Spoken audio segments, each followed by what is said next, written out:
Marble পাথরে উঠল সেজে মসজিদের গঠন। আজও বাড়িনি বাড়বে কবে ইমামদের বেতন, আজও বাড়িনি বাড়বে কবে মুলবিদের বেতন।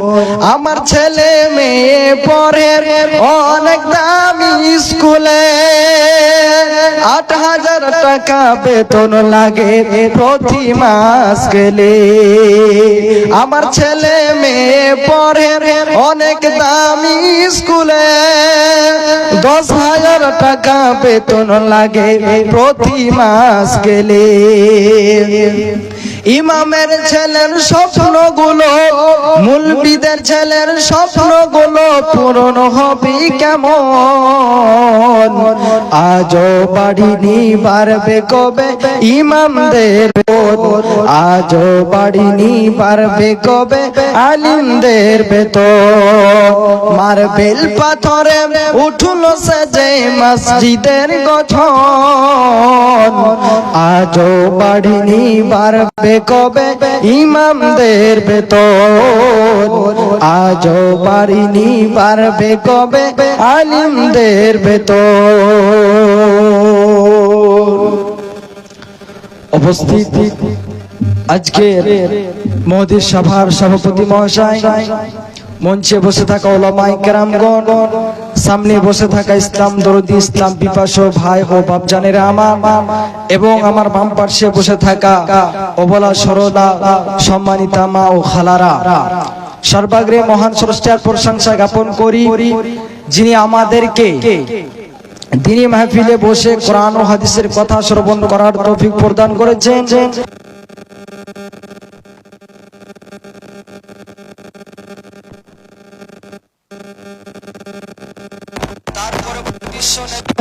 সেরামণি নবী আহমদ মুস্তাফা নবী মুহাম্মদ রাসূলুল্লাহ রাসূল আরবি সাল্লাল্লাহু আলাইহি ওয়াসাল্লামের প্রতি দুরূদ ও সালাম অবতীর্ণ হোক।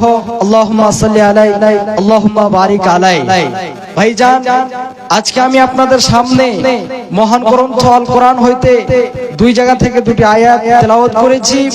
ইনশাআল্লাহ আয়াতকে সামনে রেখে নিজের বক্তব্য করব।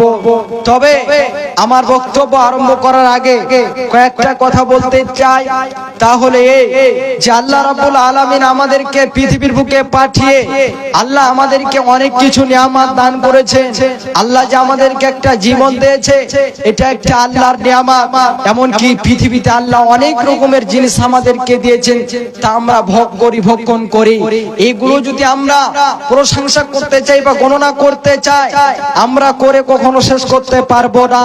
আল্লাহ রাব্বুল আলামিন বলেছেন কোরআনের মধ্যে, ওয়া ইন তাউদ্দু নিয়ামাতাল্লাহি লা তুহসুহা। বান্দারা, যদি তোমরা আমার নিয়ামতগুলিকে গণনা করতে চাও, তবে তোমরা গণনা করে শেষ করতে পারবে না। পৃথিবীতে যত গাছগাছালি আছে, সমস্ত গাছগাছালিকে যদি আপনি কলম তৈরি করেন, আর যত নদী নালা রয়েছে, সমস্ত নদী নালার পানিগুলোকে যদি আপনি কালি তৈরি করে আল্লাহর প্রশংসা লিখতে আরম্ভ করেন, আপনার সব কিছু শেষ হয়ে যাবে। আল্লাহর প্রশংসা করে আপনি শেষ করতে পারবেন না। তবে আমাকে আপনাকে কি দিয়ে করতে হবে? পূর্বে বাক্যটি বললাম, আলহামদুলিল্লাহ শব্দ, এই শব্দ দ্বারা আমাদেরকে আল্লাহর প্রশংসা আদায় করতে হবে। এখানে আলহামদুলিল্লাহতে আলিফ লাম যে রয়েছে প্রথমে, এটা ইস্তেগরাকের জন্য, এর মানে হচ্ছে ঘেরানো। আর আলহামদুলিল্লাহ এর শব্দের মানে হচ্ছে সমস্ত প্রশংসা আল্লাহ রাব্বুল আলামিনের। তবে আমরা পৃথিবীতে যখন কোনো কাজ করব বা বাড়িতে থাকবো, মাঠে থাকবো, সফরে থাকবো, সর্বহালাতে আল্লাহর প্রশংসা আদায় করব। এই আলহামদুলিল্লাহ দ্বারা এতে আল্লাহর প্রশংসা করা যায়। ভাইজান আমার, বন্ধু আমার, তাহলে এই আজকে একটা দ্বীনি মাহফিল, এই দ্বিতীয় কথা সেটি হচ্ছে যে আজকে দ্বীনি মাহফিল, এখানে কোরআন হাদিসের কথা হবে। আজকে মানুষের অভাব, আজকে এদিকে ওদিকে আপনারা ঘুরে বেড়ান বা বসে আছেন। এই মাহফিলের দাম আপনাকে বলি, এই মাহফিল গুলোতে আল্লাহর তিনখানা খানা অফার বর্ষণ করেন, এক নম্বরে আপনার আল্লাহর শান্তি বর্ষণ হয়, দুই নম্বরে আল্লাহর রহমত, তিন নম্বরে এখানে আপনারা বসে আছেন আল্লাহ রাব্বুল আলামিনের অগণন ফেরেশতা ঘেরুয়া করে নিয়ে আপনাদের বসে আছে। এখানে আল্লাহর ফেরেশতা অগণন এসে বসে আছেন, তা আপনাদেরকে ঘেরুয়া করে নিয়ে বসে আছেন এই মাহফিলটাতে। তবে এত আমরা এই মাহফিলটার এত দাম, তবে আমরা যেন মূল্যায়ন করতে পারছি না। এমনকি এই মাহফিলে বসতে গেলে আপনি কোরআনের কথা শুনবেন, আপনার ঈমান বৃদ্ধি হবে। যেই জায়গাতে কোরআন হাদিসের কথা হয়, আল্লাহ রাব্বুল আলামিন বলছেন যাদাতুহুম ঈমানা, তাদের যেন ঈমান যেন বৃদ্ধি হয়ে যায়, ঈমানটা তরতাজা হয়ে যায়। ভাইজান, এই জায়গাগুলোতে আমাদেরকে বসতে হবে, কোরআন হাদিসের কথা শ্রবণ করতে হবে। তবে বেশি এদিকে লম্বা করব না, আমার যে মূল বক্তব্য সেদিকে আসবো সরাসরি। আজকে আমি যে আয়াত পড়েছি আল্লাহ রাব্বুল আলামিনের কোরআন থেকে, সেই আয়াতের দিকে ইনশাআল্লাহ আসবো। তবে আজকে আমার বিষয়টা হচ্ছে তাকওয়া। তাকওয়া এটি আরবি শব্দ, এর আবিধানিক অর্থ হলো বেঁচে থাকা, বিরত থাকা, এক কথায় হারাম থেকে বেঁচে থাকা। আপনারা ডানে বামে পিছনে কি আছে সেটা দেখতে হবে না, যেটা সঠিক রাস্তা সেটা আপনাকে অবলম্বন করতে হবে, সেদিকে আপনাকে অগ্রসর হতে হবে। ভাইজান, তাকওয়া সম্পর্কে হযরতে ওমর ইবনে খাত্তাব রাদিয়াল্লাহু তাআলা আনহু তিনি উবাই বিন কাবকে প্রশ্ন করলেন যে তাকওয়া জিনিসটা কি, আপনি আমাকে বলেন। উবাই বিন কাব বললেন হযরতে ওমর ইবনে খাত্তাবকে, আপনি কি কোনোদিন কাঁটাযুক্ত পথে চলাচল করেছো? ওমর ইবনে খাত্তাব বললেন হ্যাঁ। উবাই বিন কাব বললেন কেমন করে? তখন সেই যেন উত্তরে বললেন যে আমি যখন কাঁটাযুক্ত পথ চলাচল করি আমি সতর্ক হয়ে যাই, আমি একবার সতর্কমূলক হয়ে যাই যাতে করে আমার গায়ে কাঁটা না লেগে যায়, আমার জামাতে কাঁটা না লেগে যায়। উবাই বিন কাব বললেন এটাই হলো তাকওয়া, এটাই হলো তাকওয়ার উদাহরণ। তবে তাকওয়া বলতে অন্তরে আল্লাহর ভয়, পৃথিবীতে যে কাজ করবেন আল্লাহ রাব্বুল আলামিনের, যখন আপনি আল্লাহকে স্মরণ করবেন আপনি পৃথিবীতে চলাচল করবে। তবে আমাকে আপনাকে আল্লাহকে ভয় করতে হবে। আল্লাহ রাব্বুল আলামিন সূরা আল ইমরানের 102 নম্বর আয়াতে আল্লাহ বলছে, আল্লাহ বলেন বিসমিল্লাহির রহমানির রহিম, ইয়া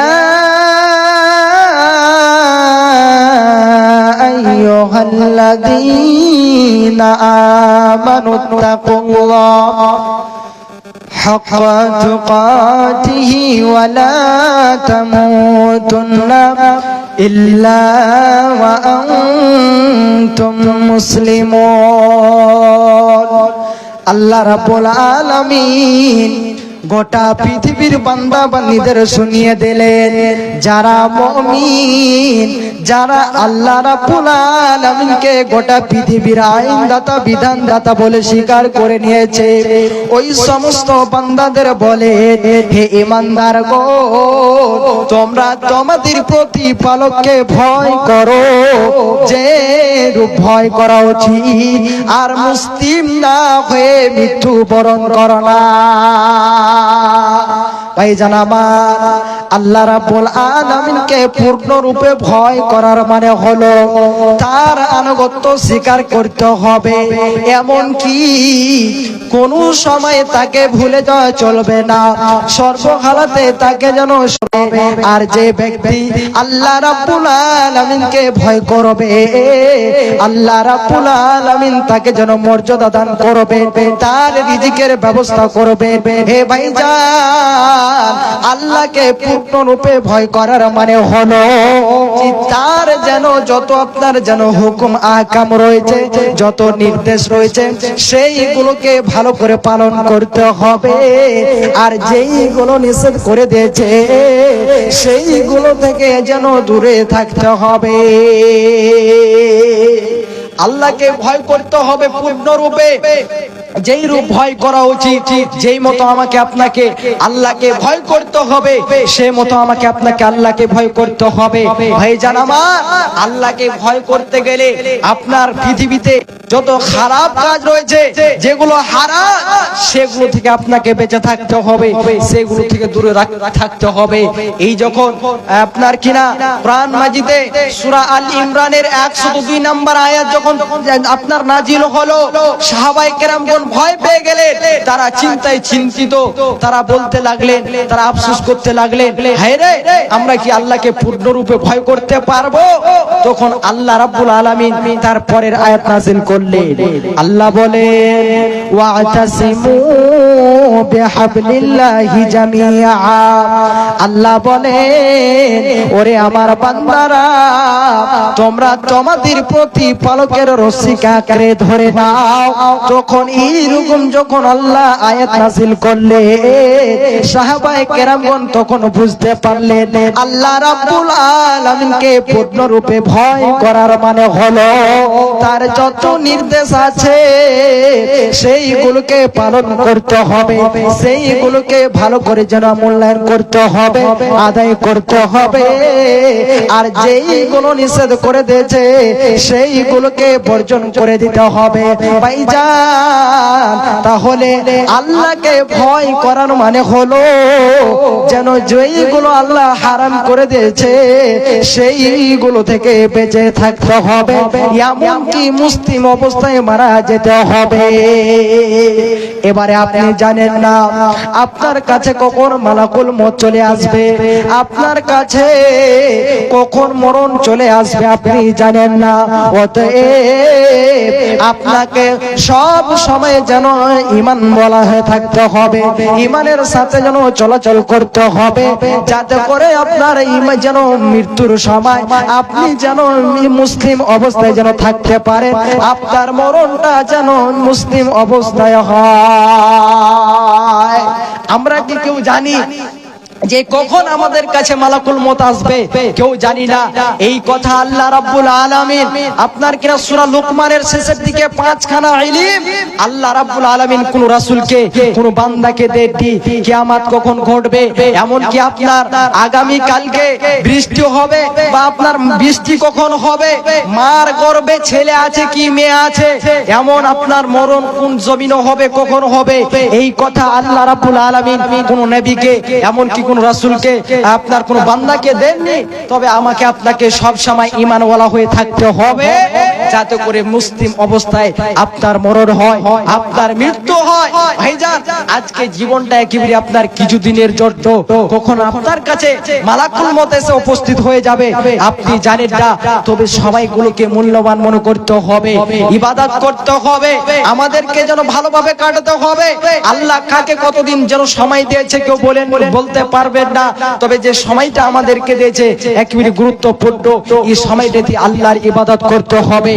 আর আল্লাহ যে আমাদেরকে পৃথিবীর বুকে পাঠিয়েছে এর মূল উদ্দেশ্য হলো একটাই, যে তার ইবাদত আমরা করি, তার দাসত্ব করি।